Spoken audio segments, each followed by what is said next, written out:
What's up? What's up, people? Welcome to another episode of Talking Reacher. My name's Adam Vale. I'm a senior editor over at thecoalition.com. And I am Lawrence, aka a Punk with Toys on all the social media platforms. There you go. And man, thank you all. Thank you. Our first 3 episodes went up on the site, went up on Spotify and on Apple podcasts. They used to be iTunes and then Amazon.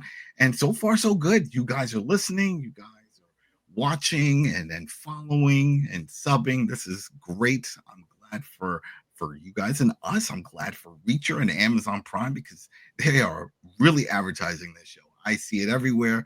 I see it on the homepage for Apple's site, of course.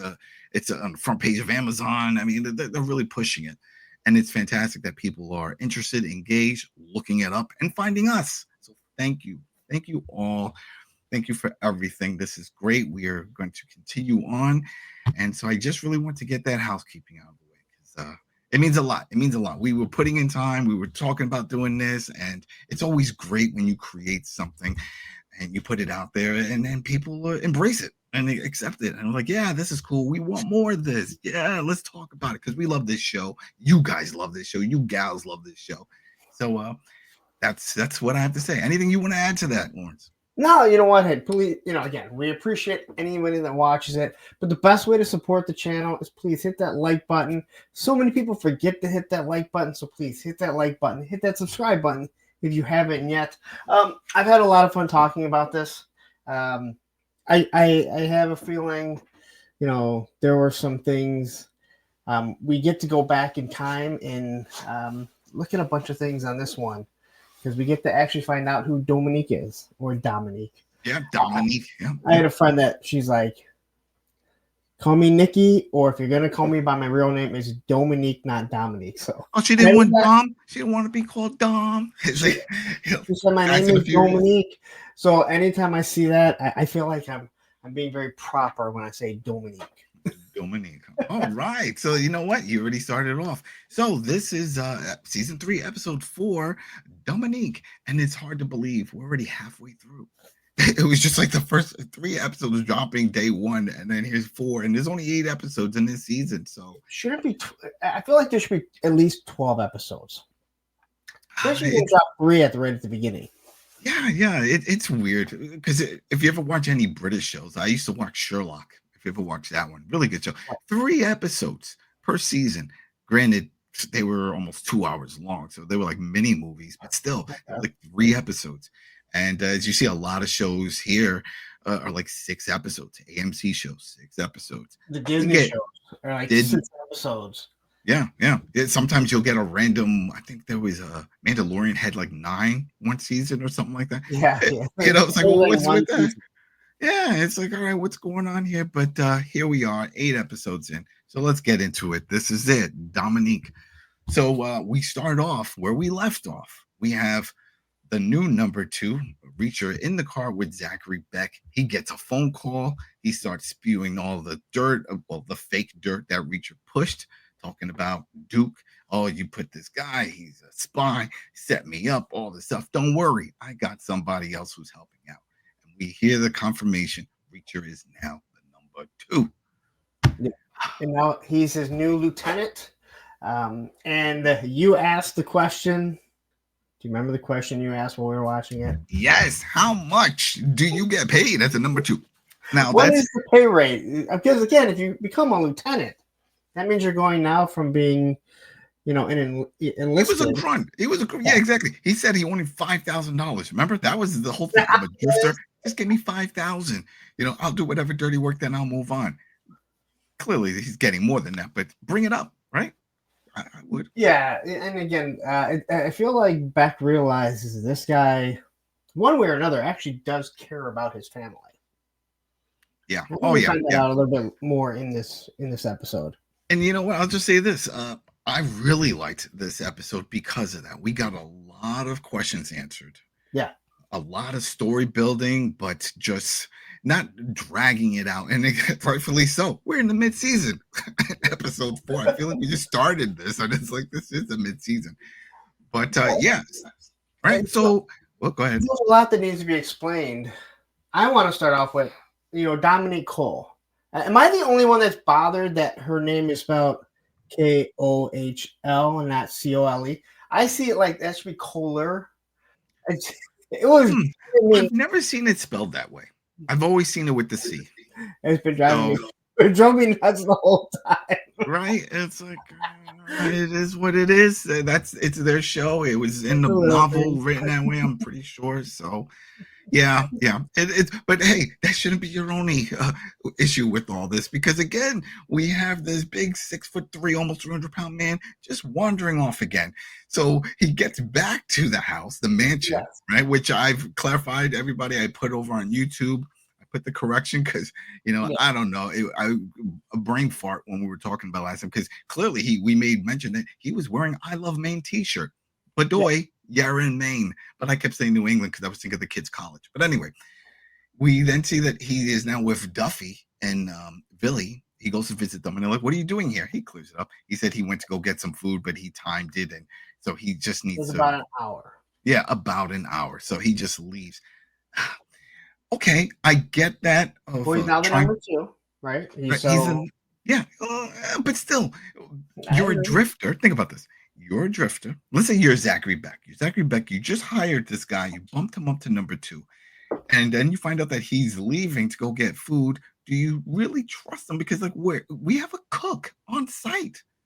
We have everything. Where are you really going? I didn't think about that. Yeah. Yeah. The maids are also like. Yeah, she's there. The housekeepers, I guess, is a better way to put it. Well, there is the cook. Yeah. There's a crew there for just that reason, so that way you don't have to drive to the mainland. Because as we saw in the last episode, if you're not taking that bridge, you're swimming. So now he can take the bridge. Don't get set on the swimming. I don't want. We can't go. I don't. Yeah, exactly. Pull you off the swimming thing last episode. I'm all done with the swimming. The Michael Phelps. Yeah, no, not happening. Well, he does show up, and Billy asked, "What happened to Duke?" Did you write that down? Because what was it? He said he went up just like the house, something like that. Yeah, he said he's dead. He's dead with the house. He's gone. Don't worry about Duke. Duke is dead. And we see Susan hand, they start talking about everything, and Susan hands a picture of McCabe. And this is where, what we had already talked about. I believe we talked about it on screen here, that it seemed like McCabe was going to be Quinn. And sure enough, it was confirmed that McCabe is Quinn. And now we're going to learn all about Quinn and exactly what happens with him and Dominique. Yeah. Big flashback scene back and forth, but predominantly this episode was just that flashback. We see Sergeant Dominique Kohl. Yeah, and Susan is very like, hey, we need to know, what am I going up against? What are you getting us into, basically? So this is where we don't see any of his old unit, though. Like, it's before that. Because remember, he even cracks that joke when his commander, the general, came over and says, "Hey, here's another case file." And he's like, "Yeah, whatever." He's like, "You need help. You definitely need help. We got to bring some." He said, "What, like a unit or something?" He didn't even have one at the time. And he was like, "Yeah, I got somebody for you. Top of her class, whatever, great at her job, Sergeant Dominique Kohl." Then he looked at him and said, "She's here already, right?" He's like, "Yeah, she's here." She comes in and they have a fun interaction because he's like, "I know you just found out 5 minutes ago." He's like, 3 minutes. And, you don't like people around. He's like, "Yeah, that's why I have no chair in front of my desk. I don't want people sticking around, make themselves comfortable." I feel they did a wonderful job of showing the dynamic that he respects her from the moment she walks in, because she did her research on him. And he only had a little bit of time, but he also realized, she basically said, "You just found out I was coming over, or else you would have done your research on me." So he has respect for her. Like, there's none of this backhanded compliments or backhanded, respect. He realized, like, she is a straight shooter. She knows her job, and she doesn't make mistakes. Yeah. She definitely, it seems, on the up and up with all of that. And the one thing is that he kept saying, and this comes up later, so we should bring this up. She kept saying, "Sir." She's being very formal. She's part of the military, just like he is, but he's like, "Just call me Reacher." That's the running joke throughout all the seasons. Yeah, everyone's calling him Sir. He's like, "No, just Reacher." So she quickly adapts and was like, okay, Reacher. And she stops saying sir, which comes up big later on. Yeah. And once she presents all the information that she seems like she knows what she's doing, he gives her the file that he was just handed. Says, all right, review that while I get coffee. And my little gripe, not my, I don't know, little things like this, I don't understand. But she says, all right, no cream, no sugar. Just say you like it black.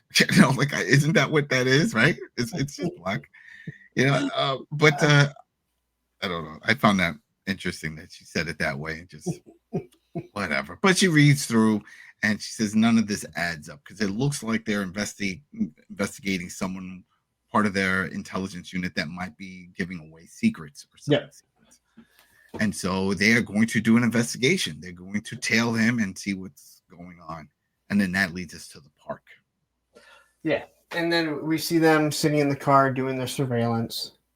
And they're kind of still getting to know each other at this point. Which for someone who's going to be, again, you guys have already watched this, someone who's really only going to be in an episode for one, they do a lot of building up that they got to know each other pretty well in this short amount of time. And that's the thing too, because I was expecting to see like a little timestamp, like 2 weeks later, or whatever. This was literally their first case working together. So it wasn't like, oh yeah, we've worked a bunch of cases and then something happened. And no, this was the one and only. Yeah. And so they go, they see that the person that they're trailing heads off, drops something into the garbage. They figured this is the drop point. It's not. It was actually somewhere else. She's all upset about it. He's like, don't worry, we'll figure it out. And then they decided, you know what? Let's just call his bluff. They pull him in and question him. Go ahead. But they kind of figure out exactly where that they knew that someone might be watching them, and that where they were watching the drop, it was done at a garbage can that his car was blocking. And as they run over there, it was in the newspaper and someone had already picked everything up.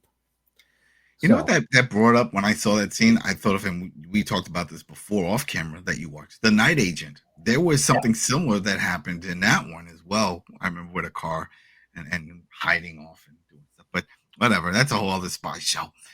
But it's a really good show. I'm just I really like that show. Hey, see, it makes me wonder: is that real? Is that a thing? Is that a position? I don't know, but the lead actor, the new guy or newer guy that started at my job, I told him, I'm like, hey, if this doesn't work out for you, you need to just go be his stunt double. And a few people didn't say it, and when I said it to him, he's like, I have to look it up, and he goes, yeah, a few people have said I look like him. He's tall like him. He's kind of gumpy like him at times. He's got the same hair. I mean, it's to me, it's creepy. Like he could easily be a stunt double.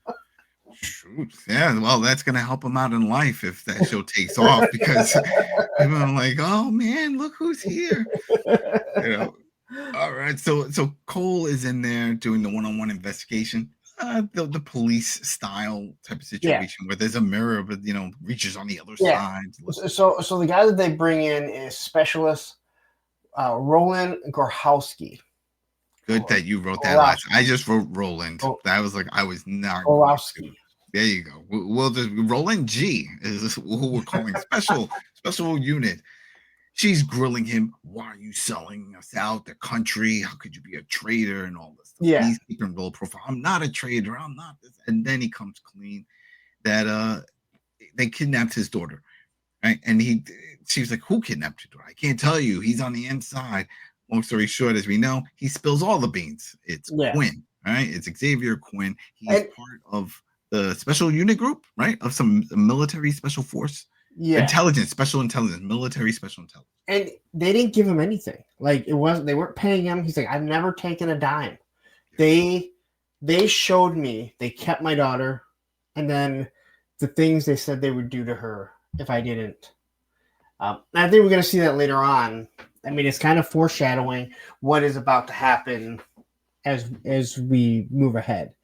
And you can just see, because I like the fact that on the other side of the mirror, Reacher is watching it, and he's like calling, like he's like, you would think he had an earpiece in, That's Like what he I was thought. I so was like, it makes perfect yeah. sense to have the earpiece, but no, there is no earpiece. He was like super impressed by how she was doing it. She was handling everything perfectly, and the fact that he let her go in there rather than this big hulking man to try and intimidate and scare him. Yeah, that was also cool because between the questions, she was just giving a good amount of pause to let things simmer, and then he was just saying in his head, he was like, "Let him simmer, let him think about it, let him feel the pressure," and then she would, continue on, and he was like, "Great, yes, Cole, good." Yeah. But yeah, she was definitely doing a great job. And this is once again building up that he has so much respect for her. He realizes she's really good at her job.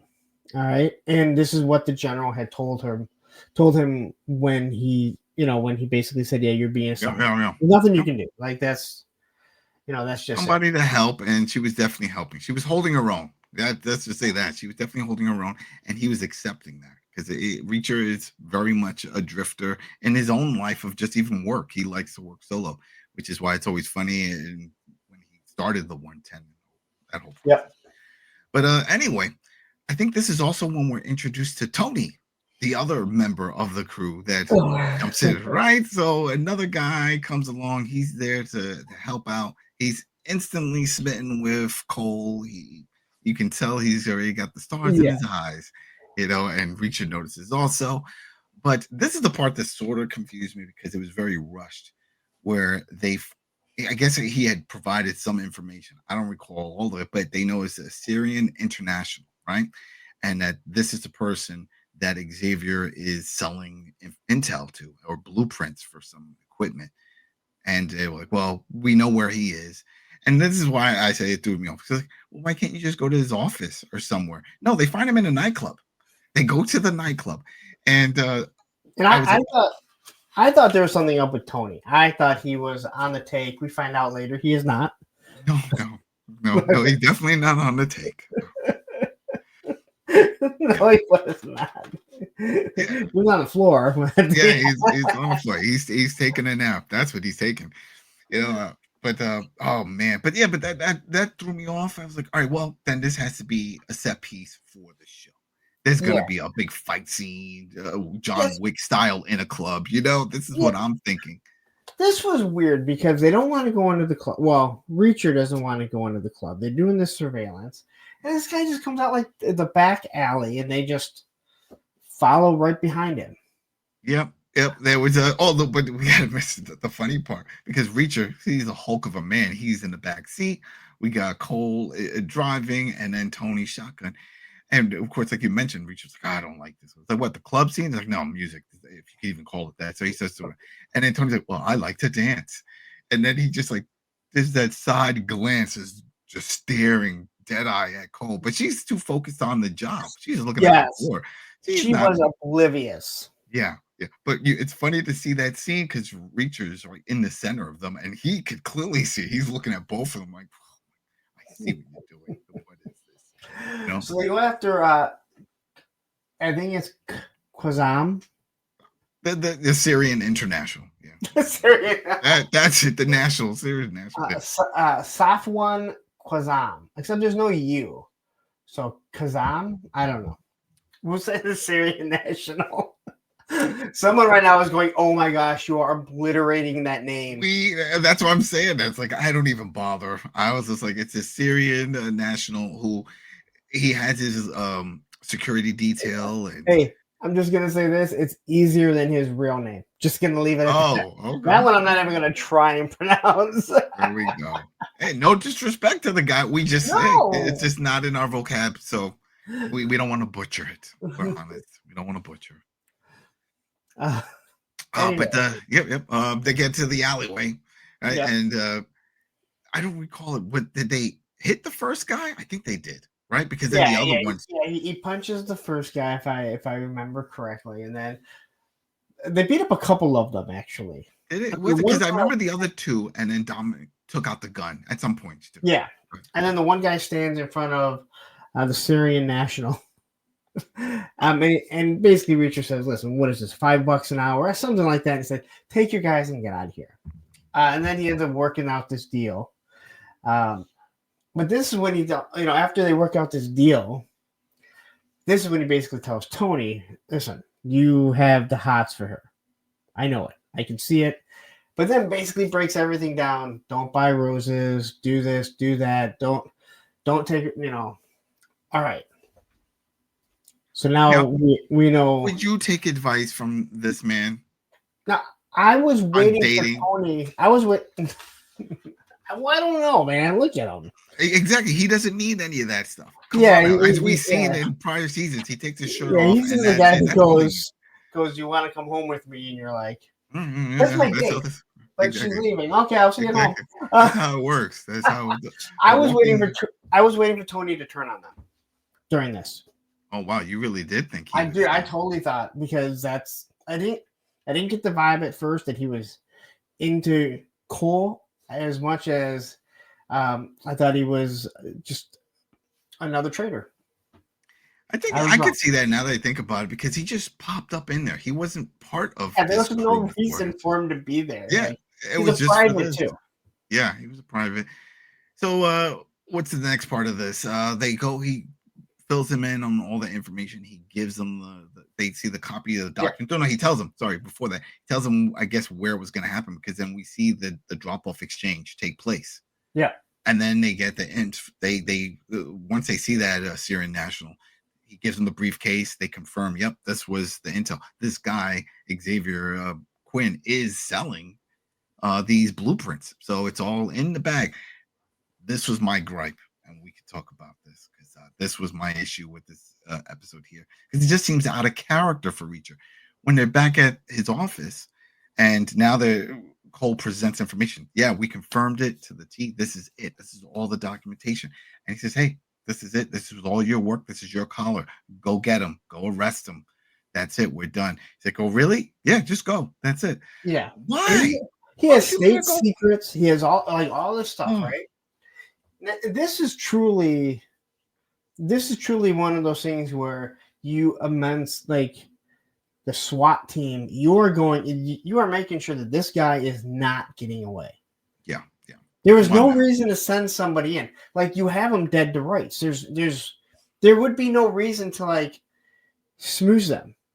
And again, when he's like, this is your collar, you need to put the cuffs on. That's fine. She could still put the cuffs on, but you were still going to go. Go in a team. I mean, we know that he rolls around with a group of guys. And they had a team, right? They had a team. Yeah. That's why that part threw me off, because I was like, this doesn't sound right. Why would you? No. But whatever. Hey, he has faith in Tony. I guess that was it, because even that. Oh yes, that's it. That's what led to the fight, because when he noticed with the Syrian national, with the security guards, he was more focused on what was going on with Kohl instead of everything else. And Reacher told him, hey, you got to snap out of it. And that's when he said, hey, you're interested. I see it. But this, if you don't pay attention, it's not going to be one dead agent. It's going to be two or dead soldiers. But he never says, when he says, Kohl, go get him, take Tony with you. It makes it sound like she's going in by herself. Yeah. That's true. Why would you not think that Quinn has other people working with him? There were things that didn't make any sense. But after he says that, then they go back to present time, where he's talking to Susan and Billy, and Susan pretty much, commends him for what he did. That there's guys in charge that have been taking credit for years, and here you are saying, "Hey, you know what? You figured this out." She commends him for what he did. Until she finds out what happened. Yeah, exactly. Until she finds out what happened, because he starts getting nervous. Time is going by, and then he's looking at his phone, and he's like, he hasn't received any message. He hasn't heard anything. He does his whole Sherlock Holmes breaking down the amount of minutes, down to the second of how long the whole operation should take. So he's like, she should have been back by now, and the whole thing. So, and I feel like this is when, because it's still early on, that he's still taking a lot of direction from the general. You're realizing this general here is the one that has trained him. He's a major, so it's not like he's low on the totem pole. There's only the colonel and then your general for the most part, right? So he's up there, and this general's like, remember what I taught you? Text or I don't text. Then he's gonna text, and the text that comes back says, This is it. It was like, oh, I already cuffed. Everything is good, but the key part, sir. yes. And he looks at the general and says, "She never says sir. She knows. Yeah. She This called me isn't sir at the beginning. I told her not Yep. to. She never makes the same mistake twice. Yep. And that's when he knew that everything went south. So he heads over there again. You would think because of the situation and what's going on, he have the general there. Get some soldiers, roll in deep, but no, it's Reacher. So it's just Reacher. I thought it was a whole team that went in. It was no. Remember, it was by himself because he said he called for backup for the police to show up. Remember, we were questioning where are the police during this whole thing. They eventually show up, and they even try to confirm. Oh, are you Reacher? So well, didn't they find Tony and then? Was Tony at the same place or was it a different place? Oh, now I'm blanking. Let me look at mine. Hold on. Let me see here. Because he because he rolls in. Yeah, we joked about the fact that he doesn't take cover or crouch or anything or frog walk. He just walks straight into this location here. Yeah. Well, they go to Quinn's house, and that's when he finds Tony dead. Yeah, he finds Tony. That was it. Oh, that was the first. Yeah, so then he says to Richard, talking to the general, they're trying to find, and Richards is driving now. Now he's just driving. All right, like I'm gonna circle around, like it's a because there was like 3 houses within that area. That's right. Yeah. There was 3 locations. They did find Tony. Tony's dead. Yeah. So the general breaks it down. He's like, that's where he's at. I'm minutes away, but the state police or any police are at least a half hour out. Go figure. Right? Yeah, half hour out. Now, here's another thing. He goes there. Now, we just saw him break in, and if I remember correctly, he was carrying a rifle, right? He was carrying. And now he just has his pistol. Like he put it, maybe it was a bad cut, or he put it down on the side. So what we do see is, again, this probably bothers me more than the swim. So he goes to the house. There's a barn, and he just walks straight across. Lights are on, straight across. Once again, this bothers me way more than the swimming because I can just see him. This guy's a massive man, and it wasn't even dark. There was lights, and he just walked straight across to the barn. I was thinking about that because we're always joking on it, and it seems like this is just him, and maybe they're meaning the producers and all this is like, how do we make this massive man look like he's sneaking? It would look awkward, right? Because he's so big. So they're like, why bother? We're just not gonna bother. I guess. They're like, just have him walk. Because if you see him try to turtle walk or whatever, and just like a frog walk is stay, and then or lean against the side and like peek through windows, it probably wouldn't look believable because he's so big. It shouldn't bother me. It does. And I don't know why. It's something really stupid and something that I probably I could overlook, but I just haven't. So hey, no cream, no sugar. Okay. No cream, no sugar. You want black? I said no cream, no sugar. Black, no cream, no sugar. So he does walk over and he goes to the barn. He can see a kind of opening. He looks inside, and all you see is feet. And there's blood dripping down. And I said to you, this is very anticlimactic. Well, so what? This is the part, and I agree because you're expecting, I don't know, some kind of maybe he would confront him in the process. She would have some last words, or maybe we would have seen him torturing her or something. Or we'll get to when we get to the end of it. Maybe when Reacher is questioning Quinn, quick flashbacks, of just showing, because again, I don't want to jump ahead, but we'll find out that not much info came from this. But yeah, what we do know, at least from what I'm gathering from what we did see a little later, he tortured her. He stripped her naked and started torturing her. Yeah, and earlier on, Reacher said she would never give me up. Like that's how much. Not so much that he trusts her, just that's how she is. That is a soldier that she is. That she is never going to reveal any secrets. Now, I did say to you it was very anticlimactic, her just being hung there, but it was more realistic too, because I would assume that if you found someone, it wouldn't be in the middle of the torture. It would be because we knew she was dead. He already said that she was dead. Um, so the fact that he finds her, you kind of see her, you see him, but you never see her. You just know that she's hung up there. That's it. Yeah, we never see her face, so use your imagination. And he said torture, Yeah. so it was going to be pretty you bad. See the blood. You see the blood that's dripping down. Mm-hmm. Really sad. Yeah. Then he goes out and he walks down, and Quinn's just stuffing money. Just yeah, that's it. He's just there packing up, and then he comes up with this whole thing. He's like, "Oh, she was in on it. She was helping me there, even with the drop off at the park, and then she got greedy and she wanted more and all this stuff." And and he was like, "Okay, well, what's her first name? What? What's her first name?" He couldn't answer it, and then he tries to hit him. Why are you going to try to hit this massive? That always throws me off. We saw it in the last episode with these street punk kids. That's not the first thing I would do. Well, I mean, you want to try and survive. I mean, Yeah. Quinn does say I'd rather take 20 than life. Yeah. He's coming up with all that, and then they go for the walk to the cliff. Yeah, because I guess it's again, on the cliff end. Reacher knows these cops are 20 minutes out. And one little side note before, because it was really quick in passing, right before he left, Reacher, when he was talking to the general gave him the okay to make this guy disappear. Oh yeah, that was another. That was the other thing. That was a green light, so he does not have to bring him in for any question.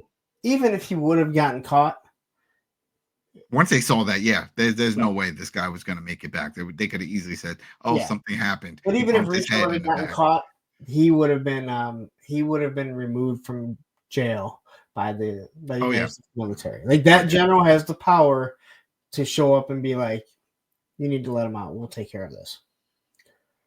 Yeah. So, but he takes him to the river, and he puts that gun. He points a gun, which we find out, which is again, it's like one of those things that they probably didn't think of until after. I don't know, maybe they did, but he points the gun in his head. And he tells him who that person was. Her name is Dominique Kohl, remember? And poof, shoots him. Guy falls to his death, so you think. And then we get present day, and this is when he specifies. He was like, "Oh, I was using Xavier Quinn's 22." Yeah. Right? So that way they wouldn't link my military weapon with the bullet if they did find the body or the shell case or whatever it was. Yeah, and it does hit him in the face, but it, and she basically says so probably lodged underneath. But it's a small. The bullet isn't that powerful. It's not that strong of a gun, so the bullet didn't go all the way through, which is how he thinks he survived. Saying his, her name, it really does lead back to, episode 3 was number 2 with the bullet, and then there was trucking, like. They all have meaning. They're not just named, which I do like. I like the fact that there is a specific reason that they name each of these episodes, and they do a real good callback to most of them, especially number 2 with a bullet. Oh yeah, number 2 with a bullet, especially right to the end, and then you get it because we were wondering, it's like, oh, what's this mean? What's gonna happen? Oh, I get it. I get it now, and this is here. But then also during this story time, when they get present day, Duffy then comes clean of her own guilt of why she wants to go get Teresa. Yeah, Teresa is not a paid informant. She was actually threatening her with jail time because she caught her and her boyfriend with drugs and the whole thing, and just basically forcing her. If you don't do this, you're going to go to jail. And she feels guilty because she put this person's life. Yeah, Teresa's an idiot. Yeah. So she knew she could. I said it. Adam didn't. All right. Yeah, I don't know. We haven't met her yet. Maybe, who knows? Maybe the next episode is called Teresa, and then Duffy comes clean. But oh man! But at least we know what's going on with that. Yeah. So Susan feels bad, and that's the reason why she needs to get her out, because she basically lied to her just to get whatever she wanted. The same way, kind of, Reacher has done in some ways. Yeah. And Billy makes some comment about like, this guy's, he's kind of killed a few people, and we just Oh yeah, we'll get there. We'll get there now because that's coming out. So now, right after they have that little powwow there, Reacher heads back to the mansion, and then he comes in through the back door area. And Yep. who's there? We got the maid there, the cook there, just hanging out. Who knows what time it is? But then he notices, hey, oh, that's right, I gotta wipe my feet. So he does wipe his feet. Well, he notices, but he gets that stare. Oh yeah, they're waiting. They're waiting for it to see if he remembers. The one housekeeper that I would probably assume is the cook.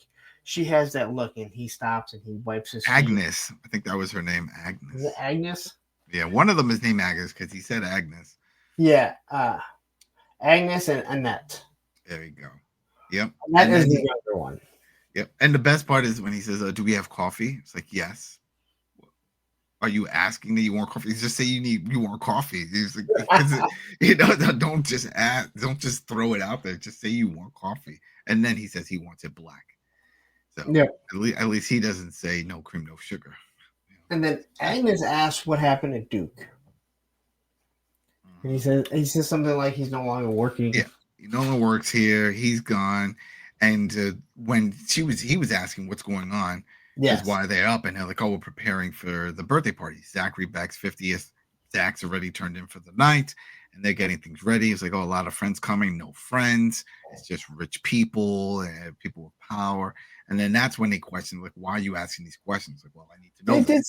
They did say Zachary Beck's 50th birthday party, right? Yeah, because we know this from the last episode when Richard went to go buy the pop gun, and he said it was for my dad's birthday. I will be 50 next year. Do I look as old as him? No, nobody looks as old as him. Isn't that the running joke that this guy is what's it? Anthony Michael Hall. And he was born in 68, so he's already past 50. Right? Yeah, exactly. Well, that's what I'm saying. It's like he doesn't the actor is much older than what they're saying here. I don't know. Wouldn't it be awesome in the next episode? I'm pretty sure. Wait, now you question me. Did they say 50? I'm pretty sure they said 50. What? I'm wondering if it was 50. Maybe I'm just throwing 50. No, I thought they said 52. 50 also, shall I say. Oh, okay, 50 also. Oh, yeah. Maybe it's 50. Well, go ahead, people. Leave in the comments if you remember the exact age of Zachary Beck. Yeah, which I think would be awesome if in the next, like, whenever the party is, if it kind of comes out, it's like, you're not really 50. You know that, right? Yep. But Reacher starts asking questions, and he basically says, "Hey, if I'm the number 2, I need to know. I need to know about this stuff," which is understandable, right? Why are you asking all these questions? Well, I need to know. And then he's the number 2, and then he goes. That's it. He goes to leave and then call it a night. Right? Yep. I mean, what else did she say? I don't think she says anything else. I'm trying to remember. I didn't write anything else. I just wrote her name Agnes because he said goodnight, Agnes. And then he doesn't sleep under the covers. He sleeps in his underwear. Yeah. Which is also kind of I mean, I guess you're doing this. The guy's Diesel. I don't know. It's just they have to figure out ways to show this off. We get it. We respect the man's his work ethic and his gym work, which we don't see on the show. I would have preferred if we just see him not sleeping and just doing crunches and push-ups or something. You know what I mean? Like just jacking like that's how he relieves his stress. Isn't that what like Arnold was doing in Twins, or maybe it was Danny DeVito that was doing that in Twins? Maybe. Oh, that was a good movie. But it's early morning, and the maid comes and says she got him some clothes, and she's shocked. She gives him the Duffy look that we saw. It's like, oh man, because he. This goes back to your whole thing of like, hey, he doesn't need to like snooze talk women. He just says, "Hey, exactly. Without my shirt on, well, hold on, let me take it off." Exactly. It just. I mean, I'm going straight to it. I had a friend that he was like very well built and tall, and man had no problems getting anyone's attention. Okay, it was walk in a room, they would walk over, talk, and then they were hooking up. It was very simple. And that's just it. It's not just being well built; it's the height. Yeah. Again, I was at one time well built. I'm 5'4". on a good day. All right. If I was, let's say, 6'4" and built the same way, yeah, you're right. It would have been Yeah, yeah. just, Oh, it's a whole big, yeah, everything's different. hey, have But you got my shirt on? And they'd be like, no. I'm like, well, you can see it at the house, and they just follow you. that's it. That's it. So she says what she bought him a double X that was as big as she can get. Hopefully Yeah. it fits or whatever. And he's like, all right, whatever. And he was smelling it. It's like something wrong. He's like, it's been a while since I smelled new clothes. That was that was weird. But he is usually buying his clothes from a thrift shop. So technically, I don't. But then, as we know, he always walks around with just a toothbrush, right? Isn't that the whole running thing that he Yeah. carries? Just It's only no deodorant? Are you all natural? We don't see pit stains on that dirty T-shirt of yours. So something is holding it back, unless you're just one of those non-sweaters. There are people like that. I never was, when I was younger. Now, if I skateboard too much for long periods of time, I will sweat right through a shirt and hat. I'm making up for it. Hey, for those who don't know, Lawrence over here, 49, still skateboarding. I still every Still now skateboarding, not longboarding. Don't get it confused. No. He's not cruising. You mean wrongboarding? Yes, they're wrongboarding. There you go. No, My buddy said that, and I went, never again will I not say wrongboarding. Yeah. So he goes into the room, he chucks the bag, he's looking at the clothes, and then he hears what sounds like punching. And I find this interesting only because this is not usually, if you're going to punch a bag or do anything, why not in the barn? Why is this outside? I didn't think about that, but that does, yeah. Why is the punching bag outside? Yeah, I didn't get that, but whatever. He sees it's Richard. He's over there with some boxing gloves, and he's teaching himself how to box. Wrong way. That's not how this works. At least make it funny. Have a phone propped up where he's watching some YouTube videos on how to, properly box or fight stance. All right, so there's a couple things here I have to say. This kid is like punching the punching bag, and like you said, wrong. Now, it is hard. If you know how to do something, it is hard to do it wrong on purpose. One of my biggest pet peeves, if you watched Cobra Kai, the early seasons, Johnny Lawrence's son, who we find out later is his son, right? I can't remember his name. Robbie. Yep. He's like part of these kids, right? But they're supposed to be like really into skateboarding. And then I would see them skateboard, and you could tell they had no idea how to do it. There's nothing that drives me more than something like skateboarding, and you could tell they can't do it. Like, just don't show them on the skateboard. Or someone plays basketball, then you can see they don't know how to shoot. But you know who's to blame for that? It's the producers that are to blame, because they show no respect to the form. And so then they're like, we'll just have these guys that are just skateboarders. Yeah. Just give them some skateboards. When it comes to this, it's definitely one of those things where I don't think this kid really does know how to punch. Yeah. He didn't know anything. Yeah. And it really comes off because the stance is so bad and everything. Mm-hmm. But then, Reacher goes out there and he has jokes. He has jokes when it comes to this. I'm trying to see. I'm trying to see, because I know I wrote some of these funny jokes down. What was it? Man, this doesn't sound. But he made the joke. He was like, teach him how to fight. And he was like, well, what if I'm going to, because what's it, something to the effect of, if I'm going to be the weaker man, or what if I'm not the weaker guy in the fight? And he's like, oh, you definitely will be the weaker guy. Yeah, he said you'll always be the weaker guy. Yeah, you'll always be the weaker guy. Because there you go. We're done. He's like, oh, how about this? Clearly, you don't know how to throw the punch. Because he says, oh, can I punch your hand? What if I hurt you? He's like, you serious? You're not going to hurt me. He puts his hands up. He feels it. He's like, all right, it's not going to work. And then he says, you ready? And he slaps him. He says, all right, this isn't going to work. He says, all right, how about this? You got to think strategic now. So if you're going to have a fight, tell the guy you're going to hit him at 3 and then hit him on 2. And he's like, he said, should I be doing this? It's dirty. And it's like, no, you have to do this. This is the only way these things are going to work out for you. He says, if you're the weaker person, you should always be the first one to throw the first punch. Yeah. Which I don't know if I fully believe.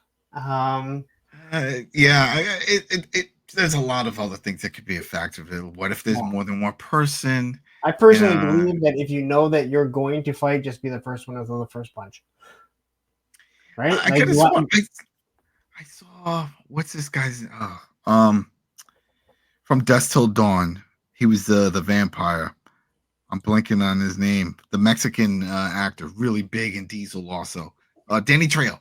Danny Trejo. Oh, He did this How to Survive in Prison movie. It was like a documentary talking to like people and stuff. And that was one. It was like if you know that somebody wants to confront you or plans to, just make the first move. Go after him first. yeah, But anyway, through this whole time, we see that Zachary Beck is watching from the window. yeah, And then he gets a call. And then now we know what's going on. But yeah. before we get there, let's jump to Villa and Duffy. They're having their heart-to-heart in the car. And this comes back to what you were bringing up, that Villa has got some concerns of everything that's happening here, especially with Reacher. Yeah, this guy just kind of kills people, and he doesn't think twice about it. But again, he is also in the military. They are on they're DEA agents. Yeah. So they're law enforcement. Two different things, right? Yeah. Serve and protect, and the other one is to kill if he necessary.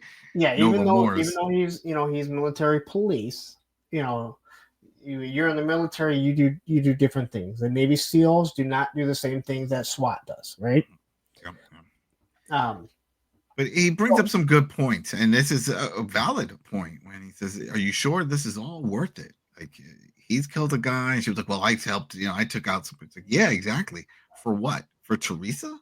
Is she worth it? And she says, yes. And I'm looking out for her. And he's like, well, I'm looking out for you. To that effect, because he's concerned. And remember, he had mentioned it, if not the last episode, episode 4, he's on the verge of retirement, right? Like this is not. She said she has superiors. I don't know what she told him she was doing this whole time, because clearly this is not a 24-hour operation, or not even 48 hours. This is multiple days off the grid. Did she take vacation time? Did Villa take vacation time? And they're doing this on the side. Or it's one of those things where, hey, you know what? You have free reign to do what you need to do, and then you let us know later on. That's kind of how I. That's how I feel.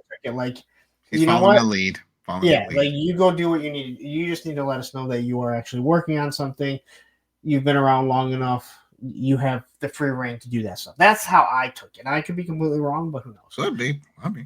But where we do know is that they had the laptop, which was Angel's laptop, because that's what they picked up at the warehouse. And they're looking at other locations, and now that's where they're heading to one of the locations to see if that's where Teresa is, because she's got to be in one of them, right? Yeah. And so they head over there, and they can't find anything. We'll find out they have no cell signal. Well, at that moment, we can just go to where Reacher is with Zachary, and we find out Zachary's like, hey, we got a hit off of Angel's laptop. Like, what do you mean? A tracker. Yeah, it blew up. He was like, no, it's not there. It's a tracker, and it's pinging at one of our other locations. So somebody has it. So we're going to go over there. So he's like, oh, okay. Now, if I remember, he sent him over there to go there. Is that what he said? No, he sent people over. He said he had sent some people over there. No, yeah, well, first they sent people, and then he told Reacher to go over there and make sure that it gets done. That's it. So it's the follow-up, because at first I thought he sent him, and so that way he was calling. But then as we get to the last scene, there were already guys that knocking at the door. Yeah. So yeah, they're inside. They're looking. They can't find her, and then Billy does make the comment of, "Oh, look, no bars." Yeah. And she was like, "Oh, well, it's a solid silver room, so that's why you're not getting anything." Because it's going straight to voicemail for Reacher, where he's like, "Hey, you got to get out of there." And then we see these 3 guys pull up. They look inside, and they basically say, "Well, we need to kill anyone that's in there." Yep. Now here's all right, and that's how this episode ends, as everybody knows. But here's the question: do you think this is that location, or maybe they just left the laptop? Because we know the young DEA agent has the other guy tied up, the shadow. Like, do you think that's there? That's the same spot where they're at? Yeah. Yeah, because they looked in their car. Oh, that's right. The car was there. Yeah, they looked in their car. That's right. My bad. That's right. You're right. So they are there. All right. So, man. So the question now is, do they interrogate that guy? Do they just kill the guy? They're definitely going to free the shadow. He's going to spill everything if they do. Now, the one thing that I do enjoy about this show is that I could Susan's not going to die. We know that. I could see Billy getting killed off because they don't have a problem killing people off. We've seen that in previous seasons. We're seeing it already. The way um, Dominique was killed off. The way Duke, like we never found out why Duke ate outside. Like, Well, we never remember. No, find that out. we sort of did because we found out that it wasn't for him. Because remember when when Reacher went into the barn and he found the earring, he was like, "Oh, she was here," and then she was moved. So it's safe to say that he was We were bringing thinking food. that. Yeah. Only I because mean, the cook would have said it, or the maid would have said that they were bringing food. I don't yeah. know. That's my theory. We'll see. Yeah. Hopefully all that, because we still have to find out what Teresa is. I don't think Teresa's dead. I do think Teresa. There's been too many. Susan needs a redemption story. Because obviously Reacher isn't getting his redemption story because we found out that Dominique was killed. We also figure out this is the reason why he doesn't want to bring Neagley in. Yeah. Even though she knows who Quinn is, I don't think Reacher's ever been. And maybe we missed it, but I don't think Reacher's ever been fully upfront on how brutally sadistic Quinn is. No, he didn't. He didn't say. He just had said when he was talking about the strategy, when he's talking to the general of what he thinks Quinn was doing with Cole was torture. He just said he's going to torture her and she is not going to talk. And she's going to take that torture. And like you said, when we saw her hanging with the blood dripping, she's naked, and we know she's definitely, because when back to that scene, he put something over a sheet or something over the body when the police did show up, and they were like, "Oh, are you Reacher?" And it's like, "Yes." It's like, "Who's that?" And he explains, and where's Quinn? He escaped. He's not here. I don't know where he is. But which again, why are not the police like, let's see some ID first, right? Oh yeah. Because what if it was Quinn and he killed Reacher and he just put his outfit on? Like, we have to assume. Yeah, we have to assume that the general gave a description. He's a massive man. If you see a big man, it's him wearing a tan jacket. Maybe these police maybe just rookies, or maybe it's a small. I don't know. It's again, this is nitpicky. This is what happens when you try to watch a show and you're like, I want to enjoy the show, and you are, but you are also. These are those little questions that pop up in your head. It was like, really, no ID needed here? Yeah, it's like you're kneeling over a dead body. Yeah, if you went to the movies and you left with a friend, this is what you're going to be talking about. Mm-hmm. Except you didn't take notes. You're going to be like, the guy literally just walked across another field, casting a huge shadow because there was literally a spotlight pretty much on. Oh yeah. Oh boy! But I do like your theory. I like your theory that maybe they just don't want to explain. This guy's so big, instead of trying to make him snoop around, he's just gonna walk right by. Yeah.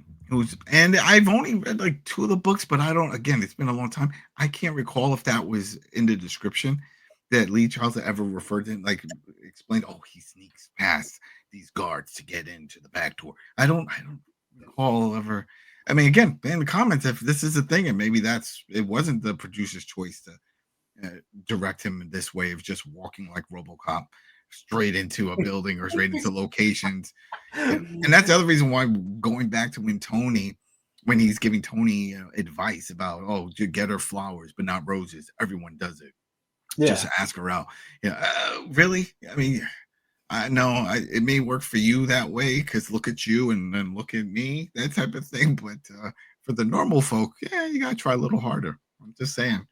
I did laugh when you said he's just like RoboCop. He's just he is walking straight across.